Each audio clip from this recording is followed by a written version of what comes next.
folks, it's Brittany Jackson from Learning Technologies, and I'm going to talk to you today about additional settings in creating an assignment that you can utilize. Here I am in the Moodle playground.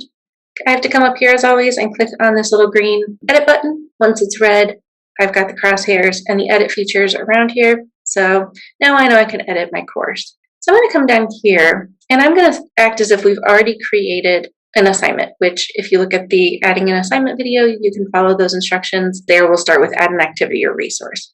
But I'm going to say I've already got something created. I want to go in and edit the settings. So I'm going to take tester here and I'm going to click edit and edit settings. So here, if I needed to adjust the name, I could. If I wanted to add in more description, I can. And then down here, we get down to availability. This information is in the add an assignment video as well. But here you can put when you want to allow submissions from, the due date, a cutoff date, and to remind you when to grade by. I find this to be an incredibly helpful tool right here. And then whether or not to always show that availability in the description on the main page. The different types of submission types. So file submissions, number of maximum files they can upload, the maximum size. The maximum size in Moodle in general is 50 megabytes. So anything bigger than that, you and your students will not be able to upload. And you can sit here and choose the accepted file types.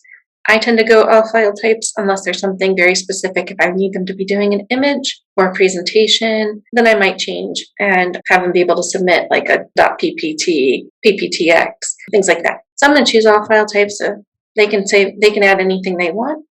I choose that, I hit save changes, and it takes me back over here. And then feedback comments, it gives you the ability to choose feedback types. So feedback comments is the ability to write comments into a feedback text box when you respond to a student. Annotate PDF allows you to annotate the PDF that opens automatically when you view student submissions. So students will be able to view your annotations, and this particular option is incredibly helpful if you're using the iPad with the Apple Pencil as a way to respond to students. Feedback files, it gives you the ability to upload a feedback file or files when you respond to student submissions. So if you're going to respond back with a file, you want to come in here and make sure feedback files has a check mark in front of it, because then you'll be able to upload feedback files within the grading system. And then offline grading worksheet, if you want to download a grading worksheet with the names of all the students as a .csv file, you can use it to score the students and then upload that worksheet into Moodle. I don't use this all that often, but it is a possibility for you. And then the check mark here for comment inline, that provides the ability to provide a feedback inline to a student submission, so made in an online text format. The online text format would need to be separately enabled in the submission settings here. So if I click on submission settings, I now have 3 options hanging out down here. So require all students to click the submit button is by default set to no. If you want it to select a yes, then students have to hit the submit button in order for their submission to be complete. Otherwise, it'll only be identified as a draft. I typically leave it at no, but it may be appropriate depending on what your type of assignment is. Requiring that all students accept the submission statement is default set to no. Hiram does not have a site-wide submission statement focused on academic integrity or anything like that, but you could have that turned on and we could potentially create one, so reach out and let me know. Attempts reopened. So it's automatically set to never, but once an assignment has been submitted, it can't be resubmitted. If you pull it on this menu, we've got manually, which allows you to adjust the setting for an individual student by reverting the student submission to a draft form, and they can resubmit, or automatically until pass option allows students to resubmit until they receive a certain threshold score, which you can set up in the grading section. Group submission settings here, are you going to allow students to submit in groups? Because someone has already completed this one in this course, it's automatically set to no and I can't change it. When you're setting it up, it does provide you that option to submit in groups, and you can choose groups from there. So for notifications, here you can mark it as notify graders about submissions. So that would mean if you put a yes, you're going to get an email every single time somebody submits an assignment. I tend to leave this as no, because that gets really annoying. You get 900 emails. Now, notifying graders about late submissions, I do tend to change that to yes. And that's only because if I've gone in and graded everything already, if there's a late submission, if they can get points after the fact, I want to be able to go in and know that they did so I can do that. And then the default setting for notify students is set to yes. And this means the students receive email notification that their work has been graded. So I tend to put yes so that they're aware of when things are graded. So then under grade, here we can manage all of the grade settings. The type, if we click on that, we've got none, scale, and point. So none means there's no grade attached to this assignment. It won't show up in the grade book. point is what it's currently set at right here, and you put in the maximum number of points available for that assignment. You can put in a number up to 500 for that. And then scale, it gives you these different types of scales. So you've got the BTEC scale, the competence scale, the general. So if you're interested in learning any more about those, you can definitely look them up on the Moodle pages. Most of the time, I leave it at points. It's the easiest way for me, but if there's a particular reason you want to use a scale, go for it. And I can definitely assist you. Just let me know what you're looking at and we can see what we can figure out for you. The grading method drop-down menu, we've got a simple direct grading, which means you're just putting in a point value for that grade. A grading guide means you're using a guide that you created for that assignment specifically. And a grading rubric means that you can build the rubric outside of the assignment and attach that rubric to multiple different assignments, if that makes more sense. I a lot of times just go with simple direct grading unless I've got a very specific rubric, and then I switch it. And then under grade category, here you're choosing whatever category you want to put it in. If you've got categories created in Moodle, you can choose each of these categories. So in this case, in this site, I've got assignments, discussion forums, and quizzes. If I didn't have any categories created in the gradebook, I would get, in this drop-down menu, I would just get uncategorized.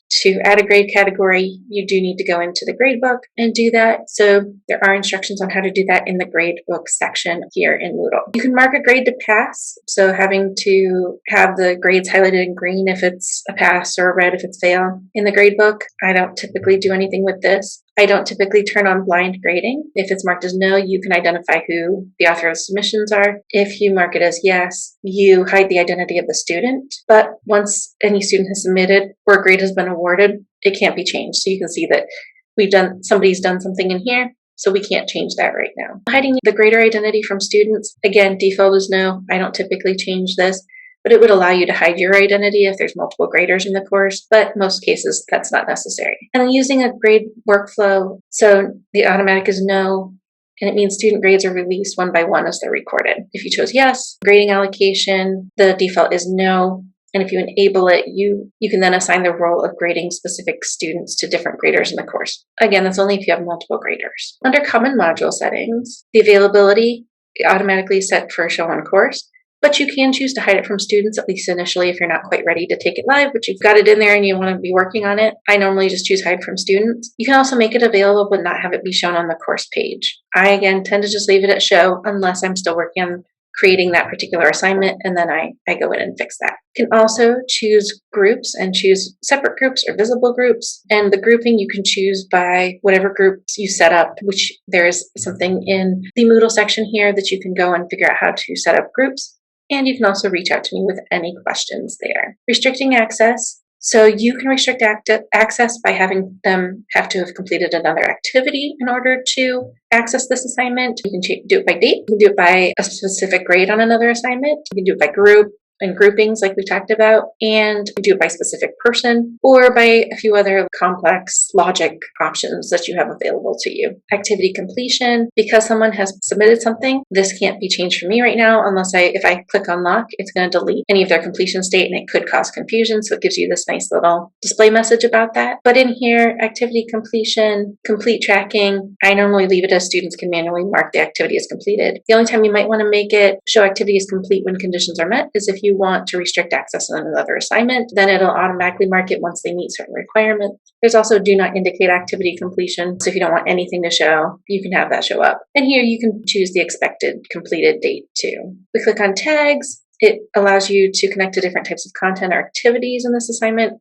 I don't typically use this. I typically leave this blank. And same with competencies. I typically use this, but you can utilize the assignment as a way for students to demonstrate mastery in something. And so you can choose what kind of competencies you want and then what will happen upon that completion. Again, I tend to leave that at the default settings. And once you've got all of those set, you can choose save and return to course. As always, if you have questions, especially if you want to utilize any of these ones that I talked about that are a little less known, feel free to reach out. We're here to help. And as always, happy Moodling.